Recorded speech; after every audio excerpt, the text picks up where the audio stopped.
Trait d'Union a été fondé en 1988 par un groupe de parents d'enfants autistes qui faisait partie à l'époque de la Société québécoise de l'autisme, le chapitre de l'Outaouais. La mission de Trait d'Union, c'est d'offrir des services pour favoriser l'intégration sociale des personnes autistes en offrant des services aux personnes autistes, mais aussi à leurs familles et à leurs proches. On offre des activités de groupe qui sont quand même très structurées. Les personnes autistes ont besoin de beaucoup de structure et d'encadrement.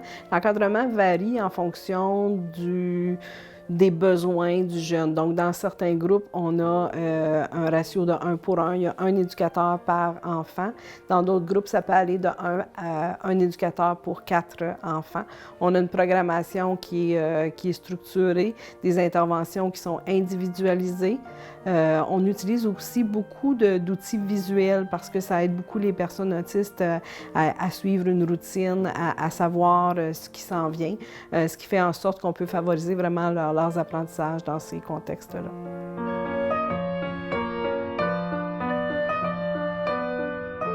Le profil des personnes autistes varie énormément.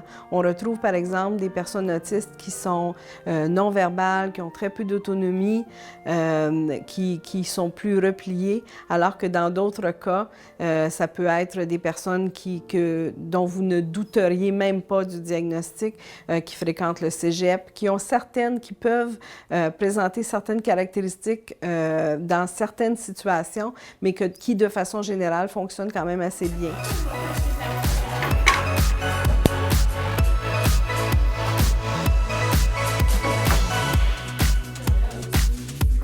Vous êtes au vendredi Ravis, R-A-V-I-S, pour répit amusant du vendredi qui illumine la semaine.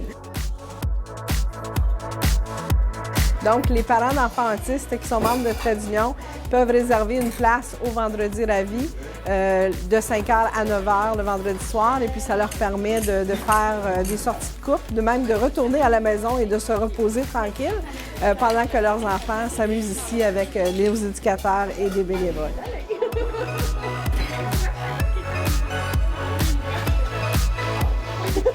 Des fois, c'est des soirées pizza.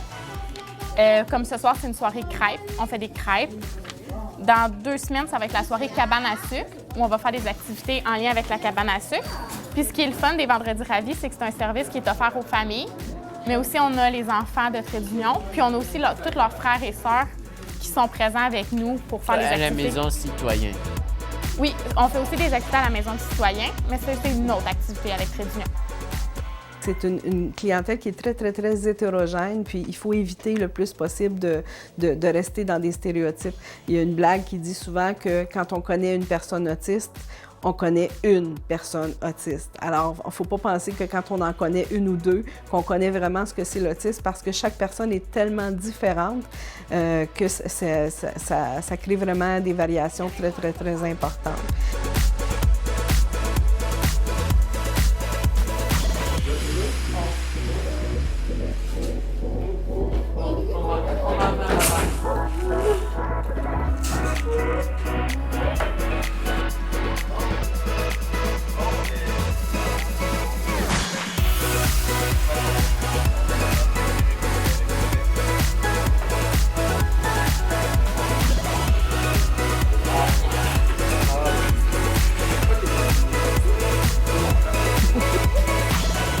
Dans le fond, les jeunes participent avec nous à l'organisation de toutes les activités qu'on fait. Quand c'est de la cuisine, c'est les jeunes qui participent avec nous, qui font le repas. Puis des fois, on va faire des soupers spaghettis ou des soupers sandwich qu'on crée nous-mêmes. Puis chaque participant nous aide à faire leur propre repas.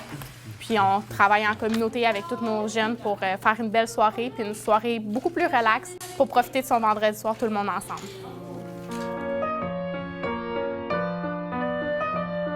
On a créé différents programmes de sensibilisation qu'on a regroupés sous le chapeau Amis des autistes.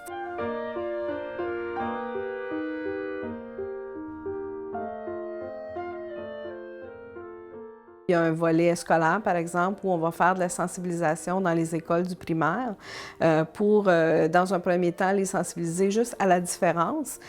Puis, dans notre deuxième visite, on leur parle davantage de l'autisme, de ses caractéristiques. On a fait produire il y a quelques années ce toutou-là, qui en fait est comme le modèle réduit de notre mascotte grand format qu'on utilise dans nos programmes de sensibilisation et dans nos événements. La mascotte de chat qui s'appelle Chatprise pour chat surprise est accompagnée la plupart du temps d'une autre mascotte qu'on a reçue qui est un chien.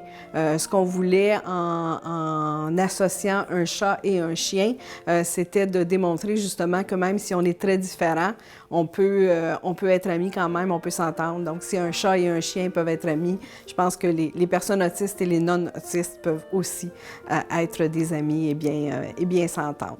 On a aussi un volet de notre programme Amis des autistes qui s'adresse plus au milieu de loisirs.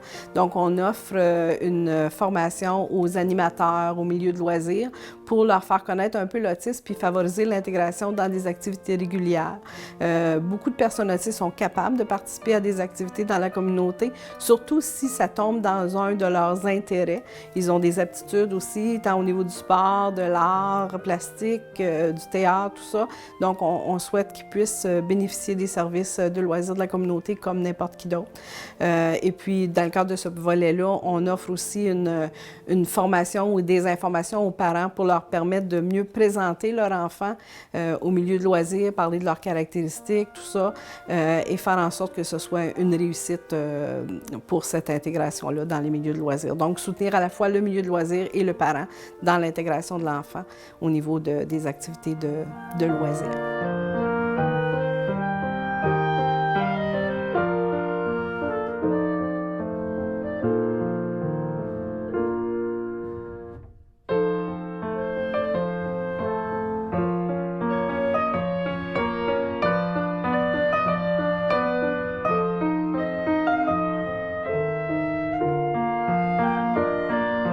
À chaque année, au mois d'avril, on organise une programmation d'activités qui est légèrement différente.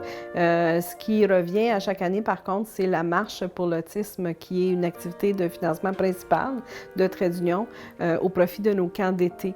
Ça inclut aussi des conférences, de la vente d'articles promotionnels, comme ceux que vous voyez derrière nous. Le but de ces articles promotionnels-là, au-delà de faire un petit peu de sous pour soutenir la programmation, justement, c'est aussi d'augmenter la visibilité de l'autisme dans la communauté. Étant donné que les personnes autistes n'ont pas de traits particuliers, comme on voit par exemple dans la trisomie 21 ou autre, on peut ne pas être conscient du nombre de personnes autistes dans la communauté. Donc, on trouvait ça important d'avoir des rappels visuels pour que les gens se souviennent que ces personnes-là existent et puis qu'ils ont besoin d'aide. Parce que le mois d'octobre est le mois de l'autisme dans le reste du Canada. Donc, nous, on souhaitait profiter de 2 occasions à chaque année pour vous parler d'autisme dans la communauté. À tous les 2 ans, entre autres, au mois d'octobre, on organise un festival du film en autisme de l'Outaouais au cinéma Elmer. On présente des films grand public, des documentaires pour justement trouver une autre façon de joindre les gens, de leur faire comprendre qu'est-ce que c'est l'autisme, mais d'une façon plus ludique.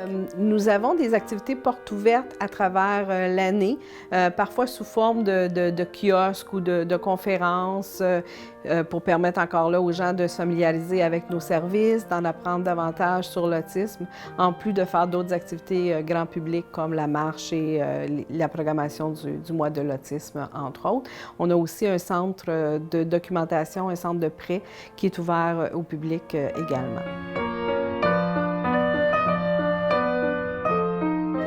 Nous avons toujours besoin de bénévoles et les bénévoles peuvent s'impliquer à la mesure de leur disponibilité, à la mesure aussi de leurs intérêts.